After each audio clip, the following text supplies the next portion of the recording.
बड़ी नहर के जितने हिस्सेदार किसान हैं उनके, और बड़ी नहर के साथ पिछले 4 साल से एक प्रशासन जानबूझ के भेदभाव कर रहा है।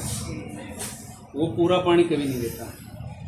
14 दिन चलनी है, शुरू में 1 दिन पानी दे के फिर 2 दिन बंद, और फिर जब लास्ट में जब मान लो 29 को बंद होनी है तो 25 को कट कर दिया और 29 को लास्ट में 1 दिन फिर सप्लाई दे दी। और सरकारी का मामले में कागज़ बोलते हैं, कागज़ 29 तक कंप्लीट। इस करके ये समस्या लगातार चल रही है, और गाँवों के ना वाटर वर्क्स कर रहे, ना खेती पाक रही। और अभी आपकी ज्यूरिडिक्शन का एरिया है सारा, ठीक है जी। अब आपके क्या नाम है, बणी का एरिया में वाटर वर्क्स भी नहीं भरे, ये सर्वे साहब खड़े हैं भाई आके, इनके वाटर वर्क्स ही कोई भरे, पीने वाला कोई, खेती तो दूर का मसला है। तो अब निवेदन ये आपसे कि एक तो आप पर्सनली भी डीसी साहब से बात करो।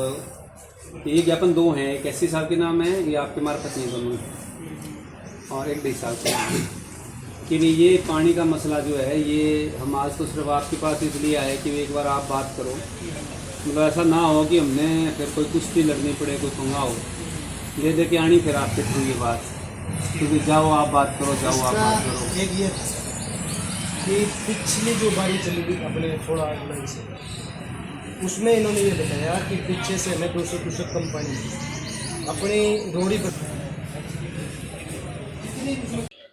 राजेंद्र बालासर, ऑल इंडिया किसान सभा जी। हाँ राजेंद्र जी, क्या कुछ मांगों को लेकर आज जो ज्ञापन सौंपा गया तहसीलदारानी? आज हमने 4 दिन पहले ये नहर पर जा रहे थे हम। पहले अपने राजस्थान कराल से जो माइनर आते हैं उन किसानों का सवाल था, और उससे पहले अपने बड़ी ब्रांच का सवाल था। तो परसों चौथे जब हम बैठे तो हमने ये तय किया कि लगातार नहरों में पानी की कटौतियां हो रही है, और किसी गांव का वाटर वर्क्स भी पूरा नहीं हो रहा, ना किसान को सिंचाई का पानी मिल रहा, ना बरसात हो रही। तो हमने ये तय किया कि पिछली बारी जब हमारी नहर में पानी खुला तो 1 दिन के बाद अगले दिन सिंचाई विभाग ने नहरी पानी अपने नहर के जो बड़ी ब्रांच नहर है उसके फट्टे लगा के, और मतलब किसानों की 3-3 बारियां मार दी। तो हमने ये तय किया कि एक बार बड़ी ब्रांच के जितने भी शेयर धारक जो कमांड एरिया के किसान है, हर गांव से एक किसान को हमने बुलाया। ये सारे साथी वहां आए, एक हमारे मैसेज पे हमने ये तय किया कि भी हम इस पानी की लड़ाई को लेके एक बड़ी लड़ाई की शुरुआत करेंगे। तो हमने वहां ये तय किया आज कि पहले अपना जो मांग पत्र है कि हमारी जो रोडी ब्रांच से अपना ये बड़ी ब्रांच बूथगढ़ और ऑटो फीडर निकलता है, रोडी फीडर अपने रोडी ब्रांच का 684 क्यूसेक पानी है। तो उन्होंने ये कहा कि भी हमें पीछे से कम मिला, तो कम मिला तो अकेली नहर का उन्होंने फट्टे कैसे डाउन किए, पहली बात। दूसरी बात ये कि अगर पीछे से कम मिला तो वो विभाग का काम है पानी पूरा कराने का, और शेयर जितना कम होता है उसको शेयर के तौर पे सब में मतलब एक अनुपात के रूप में चलाया जा सकता था। इसलिए हमने ये तय किया कि हमारी 16 तारीख को अगली जो बारी का शेड्यूल बनता है एक ग्रुप की नहरों का, हमने आज ये तय किया कि 16 को प्रशासन हमारी नहर में पानी खोले और पूरे 14 दिन टेल पे उसका पूरा पानी पुगाए। हर किसान को मतलब जो पीछे 1.5 बारियां पिट गई वो बारियां पूरी करवाएं, और हर गांव का वाटर वर्क्स प्राथमिकता के आधार पर उसको भरवाने का काम करे। इसलिए हमने पहले जोतड़ गांव की गौशाला में हमने इकट्ठे होके एक पंचायत की, फिर उसमें जो कमेटी बनाई हमने 15-16 किसान साथियों की, तो उसमें हमने जो मौजूद लोग थे उन्होंने अपने स्तर पे नाम लिखाए। वो सारे साथी यहाँ तहसीलदार साहब के पास है, इनका मैसेज आ गया कि अभी मेरी कोर्ट है तो आप ज्ञापन देने के लिए कृपया करके यहाँ जाए।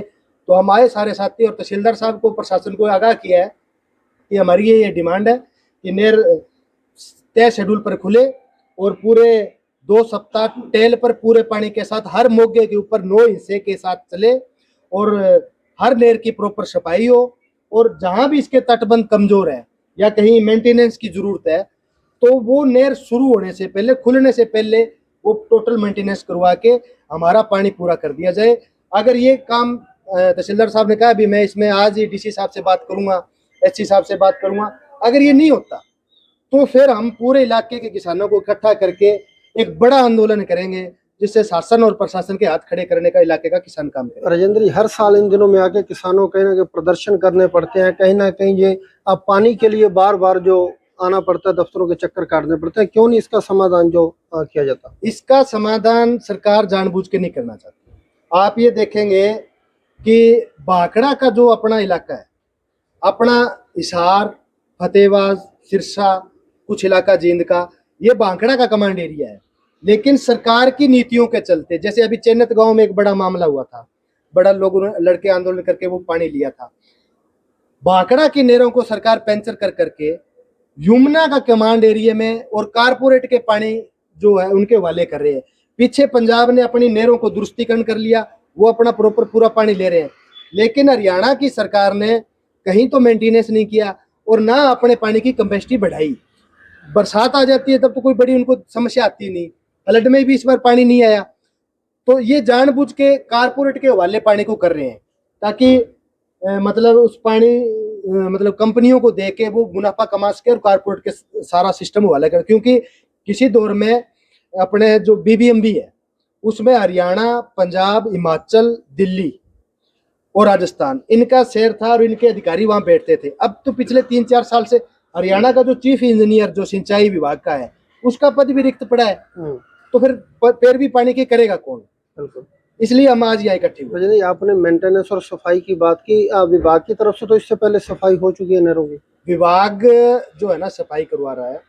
विभाग साल में कहता है 2 बार सफाई करवाता है, लेकिन हकीकत ये है कि पहले नरेगा से सफाई होती थी, मजदूर बढ़िया तरीके से सफाई करता था। लेकिन अब मनरेगा को सरकार ने धीरे धीरे खत्म करके मतलब ठेकेदारी प्रथा उसमें घुसेड़ दी। अब ठेकेदार एक मजदूर से 1-1 एकड़ का काम है, जहां नरेगा के कानून के मुताबिक 5 मजदूर लगने चाहिए।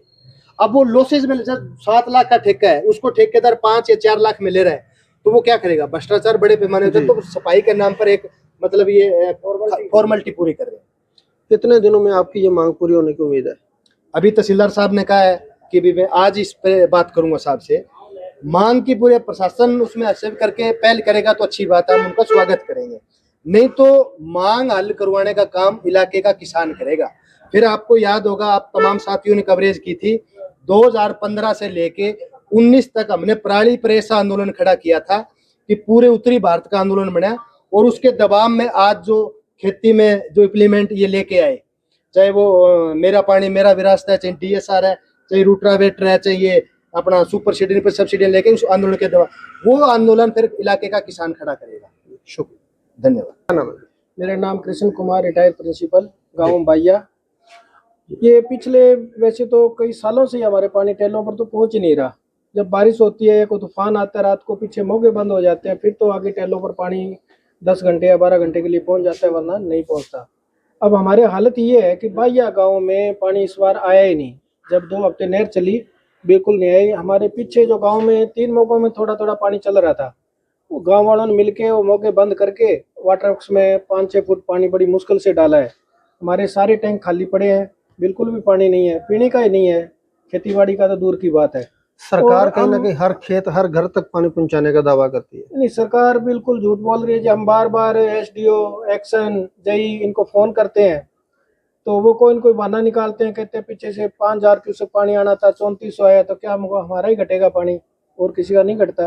रेसों में घटाओ, या जहाँ 2 हफ्ते देते हो हमें 1 हफ्ता दे दो तो फुल टेलों तक पानी पहुंचाओ। तो हमारी बुरी हालत है, कोई सुनवाई नहीं है, कोई सुनता नहीं है, ना हमारे कोई MLA साहब को ध्यान देते हैं, ना कोई और अधिकारी ध्यान देता है, पानी पहुंचता ही नहीं है। आपने कभी अपने हल्के के विधायक को शिकायत दी, इस तरह बताई परेशानी जो देखो सबको बताया हमने, विधायक जी को भी बताया, सबको भी बताया, और उनकी सारी नॉलेज में। विधायक कोई ऐसा नहीं होता कि कहीं दिल्ली बैठता है। जब इस एरिया का विधायक है तो उसको हर गांव की रिपोर्ट है उनके पास, हर गांव में उनके आदमी है, सारी रिपोर्ट है, सुनता कोई नहीं है। सब अपने अपने रोटियां पका रहे हैं।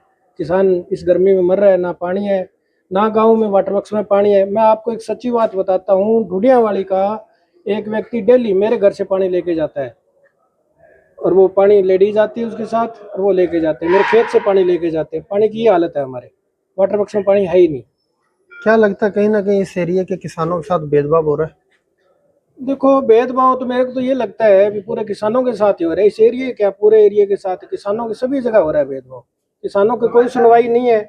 जब राजस्थान नहर, जब हमारा देश आज़ाद हुआ उस समय इतने पैसे नहीं थे देश के पास, तब तो इतनी बड़ी बड़ी नहरें नाले निकल गए, और आज इतना देश तरक्की कर गया और इनके पास खाड़े बनाने के लिए, नहर बनाने के लिए, इनकी सफाई करने के लिए पैसे नहीं है। तो हम बड़े हैरान हैं, क्योंकि किसानों की अनदेखी हो रही है। जानबूझ के किसानों को ये खत्म करना चाहते हैं। ताकि मैं कहता हूँ भी हम अमेरिका इंग्लैंड की देखभाल ना करें, उनका पीछा ना करें, क्योंकि हमारी अधिकतर जनसंख्या खेती पर आधारित है, उन्हीं से पेट भरती है। मजदूरों का हमारा बुरा हाल है, जब खेतों में कुछ नहीं है तो मजदूरों को मजदूरी बेचारों को कहाँ से मिले, जो किसान कहाँ से दे, जो किसान के पास खुद के पास भी कुछ भी नहीं है। और अब तो इस बारिश में भी देखो मौसम था सारा निकल गया, कोई बारिश नहीं हुई और सारा धान और नन में सारी जो है ये फसल खत्म हो रही है और पीने का पानी नहीं है, फसलों की छोड़ो बात आप, और कोई देखने नहीं आता, कोई सुनता नहीं है।